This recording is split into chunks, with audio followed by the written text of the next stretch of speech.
Hei te pōnei ko huri te ihu o te waka. Kua kite anō au I aku hoa. He rohe tokarangi. Ka tauwehe tātou mo te wāpoto.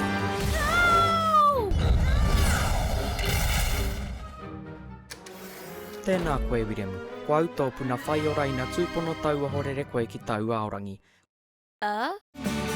He kai hōpura au, me whakahua e au nā mea katoa. Aua e a wangawanga, kei te kākano nei ngā mea katoa e ora ai koe.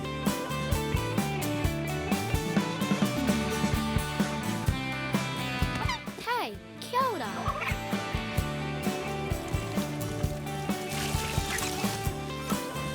He aha koe I pērā. E hara I te mea katoa ngā kararehe nui he mōreare.